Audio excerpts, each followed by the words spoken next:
Hey everybody, good Sunday afternoon. This is Chris Wojciechowski with Homes719.com, and I just had a great phone call with one of my clients, and I thought I'd do a quick video on it because we talked a little bit about the home inspection process.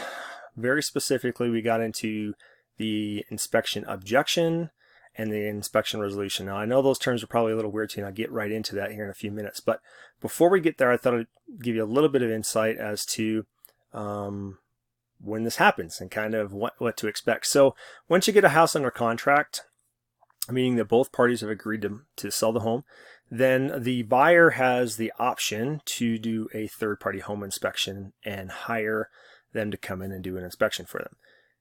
When you do that, make sure you do your due diligence on who you're hiring. There are no licensing requirements in the state of Colorado. There are no insurance requirements for the state of Colorado, so literally anyone can be a home inspector. Now, we're a little fortunate that most of them do go out of their way to get certified by a third-party company.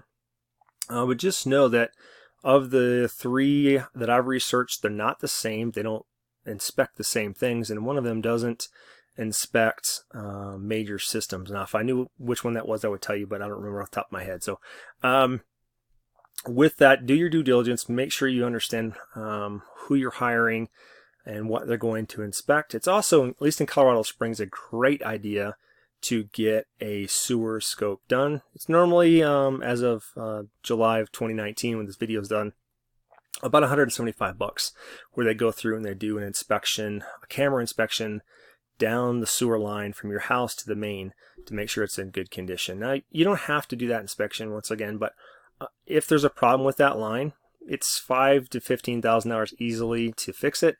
And $175 is pretty cheap to make sure you don't have to do that. You don't get surprised. Now, you might think you don't have to do that on a new build, but believe it or not, things go down the drain on a new build that shouldn't go down the drain in a new build. So I have heard a story of a cap being down there and the sewer line being completely capped off. And once you buy the house, yeah, you're kind of on the hook. You could claim home warranty maybe with the builder and say they need to fix it and then dispute it. But if the builder doesn't want to fix it, now you're on the hook. $175, camera goes down the drain, everything gets checked out, you're good to go, right? So with that, what happened here with my client, we went through, and I'm going to show you this on the screen here in just a minute. They put a house under contract. Actually, they put their house under contract, so they are actually the seller in this case. And the buyer came in and did their home inspection. And we, during the contract phase of the putting the house under contract with the buyer chose to make their offer a little stronger, and they did that by putting a clause in their contract. I'm going to flip screens here real quick just to show you what that looks like. So what we have here is a contract here in a system called CTME that the realtors look at.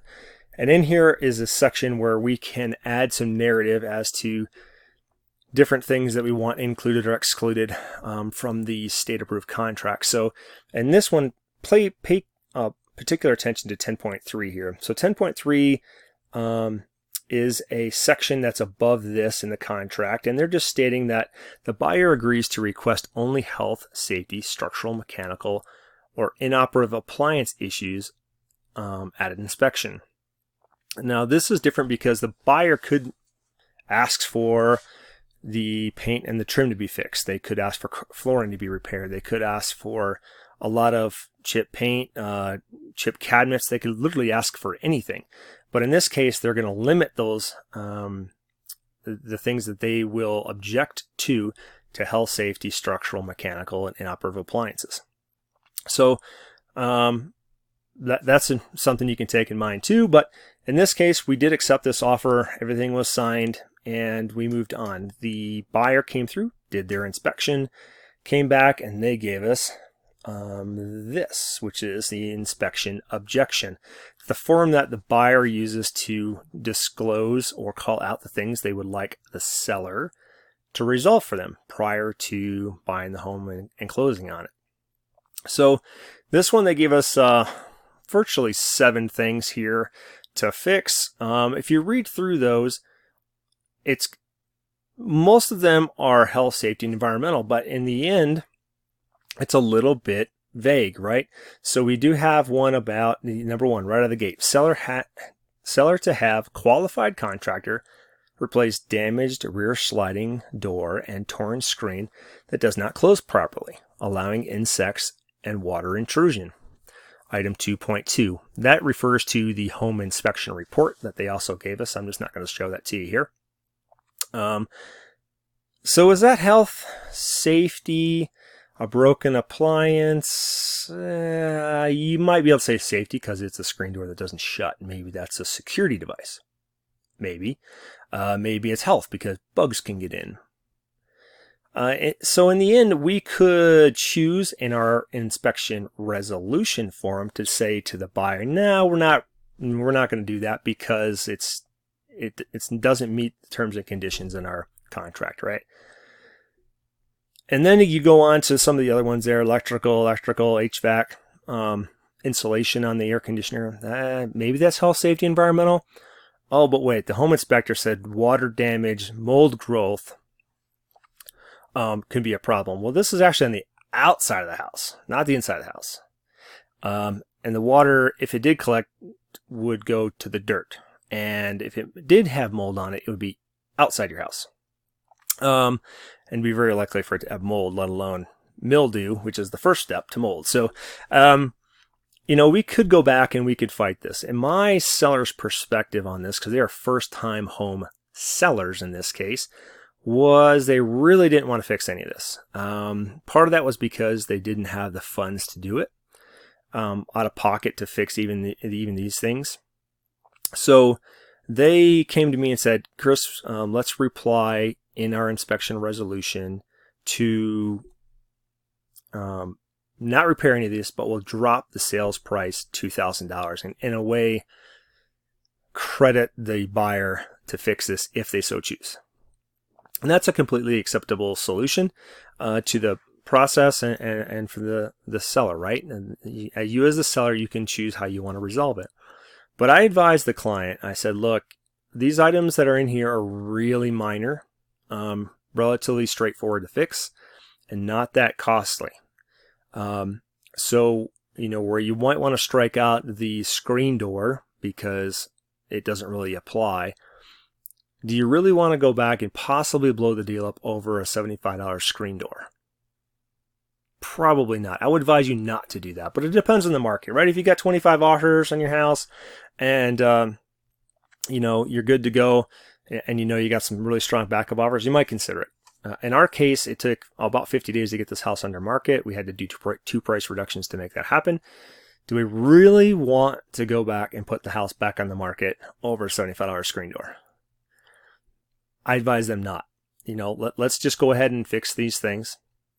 They again came back to me and said, hey, Chris, we really don't have the money for this. How can we go about resolving these without spending a lot of money? Because they have another house that they're buying and they have to do their home inspection on that house, right? And sewer scope. So they get like $500 coming out of their pocket there, plus the move. And they're trying to balance things out. And I said to them, hey, this is a really minor series of expenses. I'll tell you what if I pay for resolving these items out of my pocket and I just get reimbursed at closing out of the proceeds at closing? And they were completely cool with that. And that's a completely normal thing. Your realtor does not have to do that. Let me make that perfectly clear. Each realtor is different. In case, even with me, sometimes I'll do it, sometimes I won't.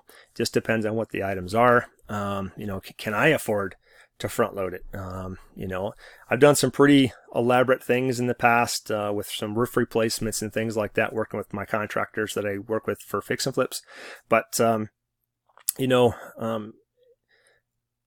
that's where a realtor comes in and adds value. We come in and we do some things like that maybe surprise you and keep the transaction moving forward. In this case, the seller was completely cool with my suggestion. We went through and signed this resolution as you see here in front of us and sent it on to the seller. Excuse me. At this point, we're waiting for the buyer to sign it and give it back to us, because they can also counter this and send it back and say, no, we want some of the other language back in here that I took out, but I don't suspect that's going to be a problem. Anyway, That's kind of the inspection objection, inspection resolution process, and what you can expect. I'll also go out a little bit further to say that home inspectors, you're hiring them to find things, right? So expect them to find things. They're going to find things wrong with the house. If you're hiring them, or if you're the seller in this case, expect them to find something. That's their job to do that. Also expect them to give a rather lengthy report about your home, regardless of its actual condition. The home that we have here is in really good shape. Carpets in good condition, wood floors, cabinets are great. It was a model home from D.R. Horton. The house is less than 3 years old. I mean, it really is in good shape. The report we got from the home inspector is 50 pages long. And it basically says everything's great, section by section, except for these things that you see here in front of you. So just know that that's going to happen. Try to take the emotion out of it. You don't want the house. You want to sell the house. With that said, though, don't bend over and just take it because it's fun. It's sometimes buyers can ask for crazy things. Oh, we want the appliances replaced because we don't like the color. They literally can ask for anything.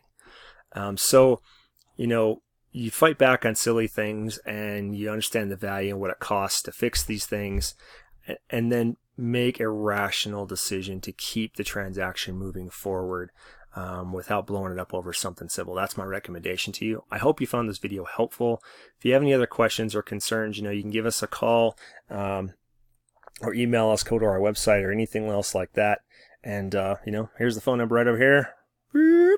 Right there, 719-332-3628. Give us a call. I'll talk you through the process about home inspections or anything else you have going on. I hope you found this video useful again, and you have a great Sunday. Okay, thanks. Bye.